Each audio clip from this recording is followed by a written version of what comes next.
The mirrors of the larks, and the angel with glass wings.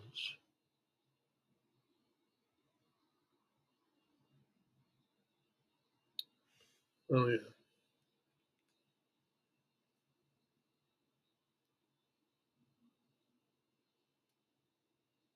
Oops. Oh darn. As usual. Anyway, here is a French vitrier going around with glass on his back to fix a window.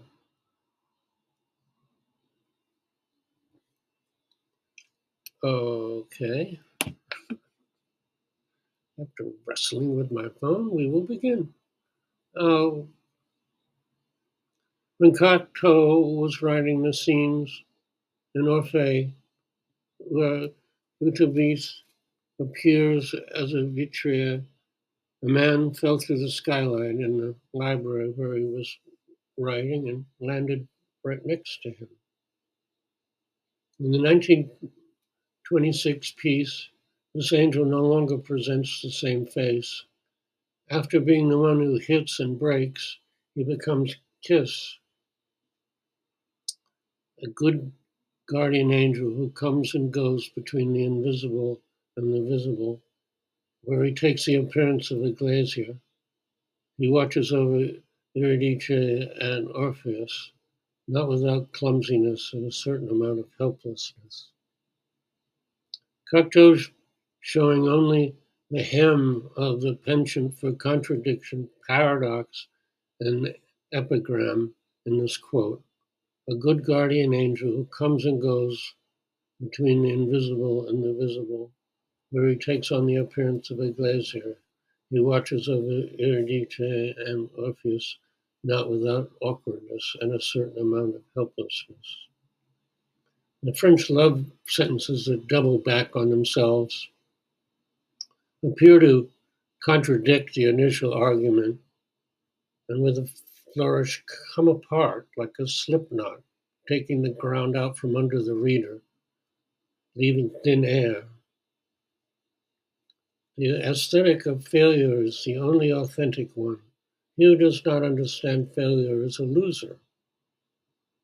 Yeah. The importance of failure, son of a, the importance of failure is fundamental. I'm not talking about the subject of failure. If one has not grasped this secret, this aesthetic, this ethic of failure, one has understood nothing, and the glory remains empty. You got that? Or, in 2 weeks, despite these notes, I shall no longer believe in what I am experiencing now.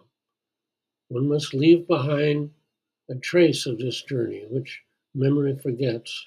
One must, when this is impossible, write or draw without responding to the romantic solicitations of pain, without enjoying the suffering like music, tying a pen to one's foot if need be, helping the doctors who can learn nothing from laziness.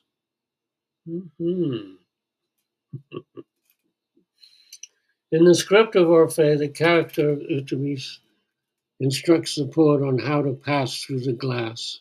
Eutyches, I'm letting you in on the secret of secrets. Mirrors are the door through which death comes and goes. Don't tell anyone. Besides, look at yourself in a mirror all your life and you'll see death at work like bees in a glass hive. Eutyches, a name he famously first saw on the brass plate of an elevator manufacturer while visiting Picasso. When the workman, uh, then he went back, and so I didn't say that at all. I said some other name. Anyway, when the workman crashed through the glass skylight in a shower of glass feathers, Cocteau took it as an omen. His poem made flesh. Here's a poem by Robert Dismus. The night of loveless nights, I see my face in the glass like a stranger's, a mask of silver, a mask of ice, but the blood behind it is a nest of flames, and the glass begins to ripple and sigh until the reflection is charred by the truth, and I pass through the smoke of my own eyes. Robert Disnos was in the Resistance, captured by Gestapo and taken to a series of prison camps, starting with Auschwitz. Susan Griffin relates a story previously recounted slightly differently in an article by her that appears in Gonzalez Win that exemplifies Disno's surrealistic mindset, his capacity to envision solutions that defy conventional logic. Even in the grimmest of circumstances, a shift in perspective can create startling change. I'm thinking of a story I heard a few years ago from my friend Odette, a writer and a survivor of the Holocaust. Along with many others who crowd the bed of a large truck, she tells me, Robert is being taken away from the barracks of the concentration camp where he has been held prisoner. Leaving the barracks, the moon is somber. Everyone knows the truck is headed for the chambers. And when the truck arrives, no one can speak at all. Even the guards are silent. But this silence is soon interrupted by an energetic man who jumps into the line, grabs one of the condemned. Improbable as it is, Odette explains, Disnos reads the man's palm. Oh, he says, I see you have a very long lifeline, and you are going to have 3 children. He's exuberant, and his excitement is contagious. First one man, then another offers up his hand, and the prediction is for longevity, more children, abundant joy. As Distos reads more palms, not only does the mood of the prisoners change, but that of the guards too. How can one explain it? Perhaps the element of surprise has planted a shadow of doubt in their mind. If they told themselves these deaths were inevitable, this no longer seems so inarguable. They are, in any case, so disoriented by this sudden change of mood among those they are about to kill that they are unable to go through the executions.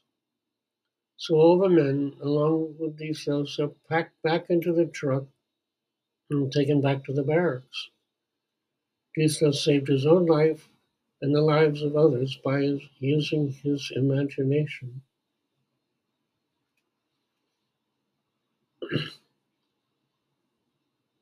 And then there follows these matching poems, including by the names of the poet themselves, that all use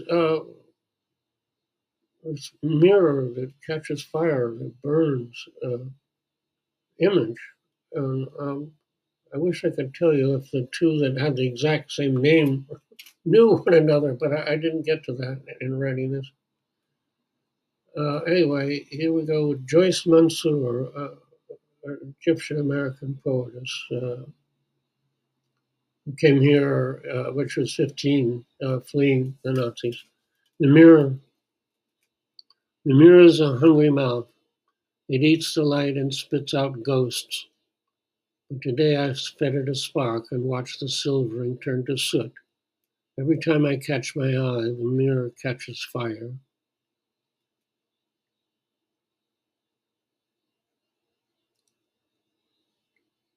Guernica, the painting. In 1935, Picasso quit painting. The casual bombing practice of the town of Guernica caused his return to painting 2 years later. Uh, Guernica is a town in the province of Biscay in the Basque Country. During the Spanish Civil War, it was regarded as the northern bastion of the Republican resistance movement and the epicenter of Basque culture, adding to its significance as a target. At about 16:30, it's 4:30 in the morning, on Monday, 26th of April, 1937, warplanes of the German Condor Legion, commanded by Colonel Wolfram von Richthofen, bombed Guernica for about 2 hours. Germany, at this time led by Hitler, had lent material support to the nationalists and were using the war as an opportunity to test out new weapons and tactics. Later, intense aerial bombardment became a crucial preliminary step in the Blitzkrieg. It's from Picasso.org/Guernica. Picasso once said that really only about five people knew what he was trying to do. Oddly, Inaya Khan used the same number of people when he managed to knock Murshid Sam over in his chair. He gave it a little English when he said it. Um, anyway, uh, Picasso seemed so earthbound to me that it took a shift to catch what he meant when he indicated that he was trying to achieve transformation. Transmutation might be a better word, an alchemical change in the viewer, in himself, by the process. In his 1937 work, the imagery in the prose poem accompanying the dream and lie of Franco reappears in Guernica. Here is a fragment of the 1937 text. Fandango of owls, escabeche of swords, mouthful of the marmalade of bedbugs, light covering its eyes before the mirror which plays the part of the lark. The silver bells and cockle shells and guts braided in a row. The mirror of the larks. Picasso wrote this between June 15th and 18th, 1937, just after completing the Guernica mural. Oh, writes the following, sorry. The chandelier of the polyps, the searchlight of the lice, the mirrors of the larks, the light of the sun that bites the forehead of the day, the broken bread of the birds, the noise of the keys in the lock of the eyes. The lark is a literary trope in German folklore as the bird that flies the highest, attracted to light, a symbol of innocence, lured to the ground by the shiny object of the Lerchenspiegel, the lark mirror. The Lichenspiegel. I don't know any German. A metaphor for the downfall of the innocent, and perhaps not so innocent, the self-deluded, mirror/self in play. To Picasso, the lies that Franco spun were the shiny objects that lured the populace into Nazism.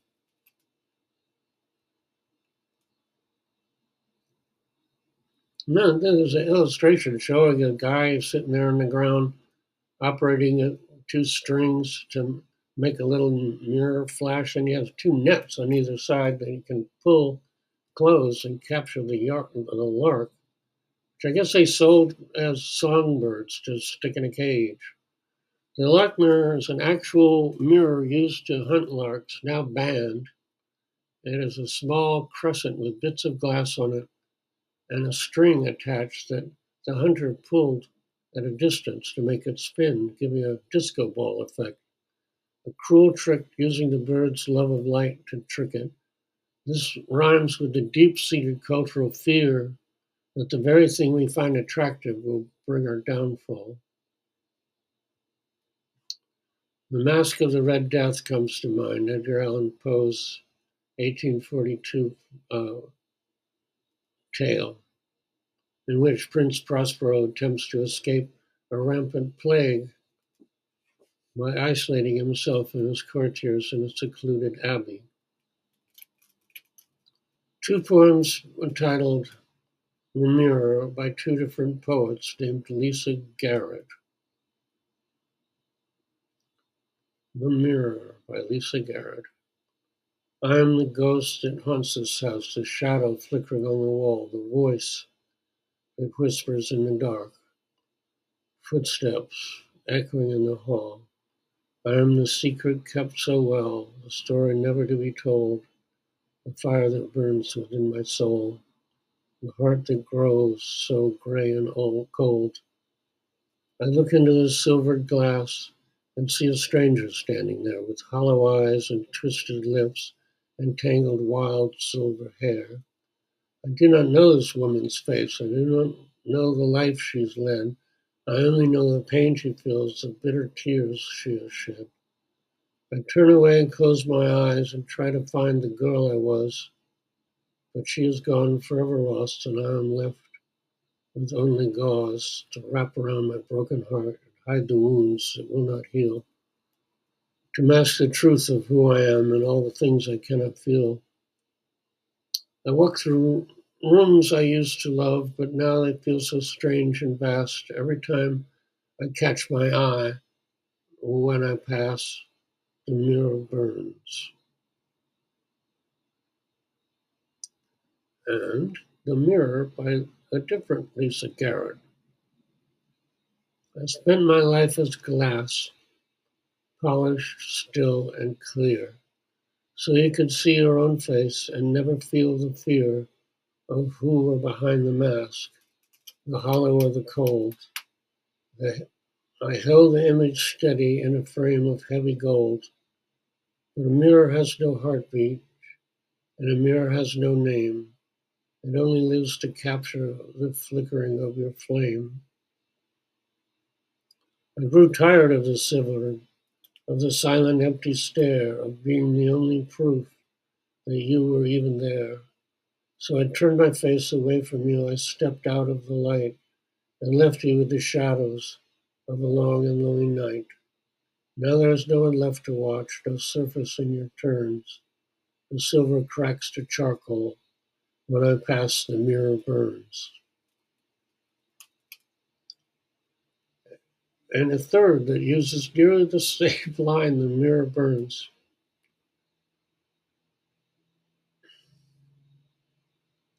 This is Lizelle Mueller.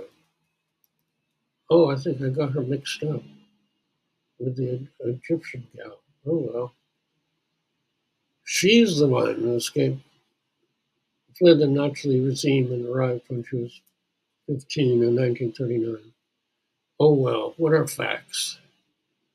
Um, in her 1992 autobiographical poem, Curriculum Vitae, she writes, my country was struck by history more deadly than earthquakes or hurricanes. She was born Elizabeth Newman in 1924 and fled the Nazi regime and arrived in the US in 1939 at the age of 15. There are mornings, even now, when the plot calls for me to turn to stone, the sun intervenes. Some mornings in summer I step outside and the sky opens and pours into me as if I were a saint about to die. The plot calls for me to live. By ordinary, say nothing to anyone. Be ordinary, say nothing to anyone. Inside the house, the mirror burns when I pass. The lines, in summer I step outside, the sky opens and pours itself into me, echoes Mary Oliver's Dogfish, and the lines, you don't want to hear the story of my life, and anyway, I don't want to tell it. I want to listen to the enormous waterfalls of the sun. Dogfish by Mary Oliver.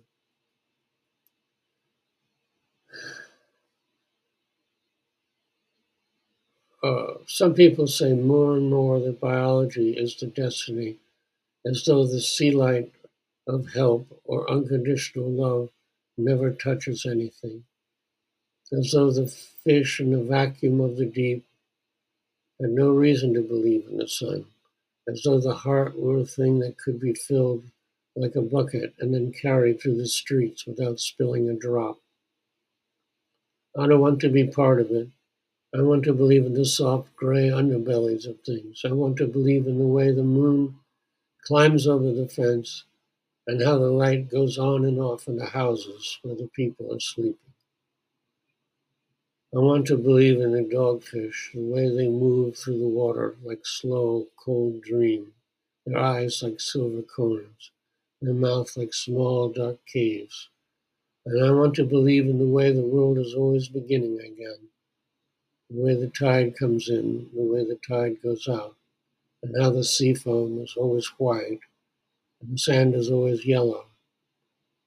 You don't want to hear the story of my life in any way. I don't want to tell it. I want to listen to the enormous waterfalls of the sun. I want to believe in the way the world is always ending and how the light goes out in the houses where the people are sleeping.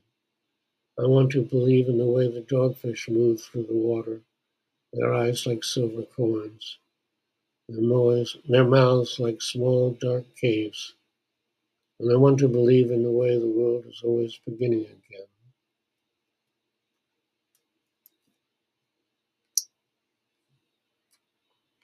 That is some mysterious shit.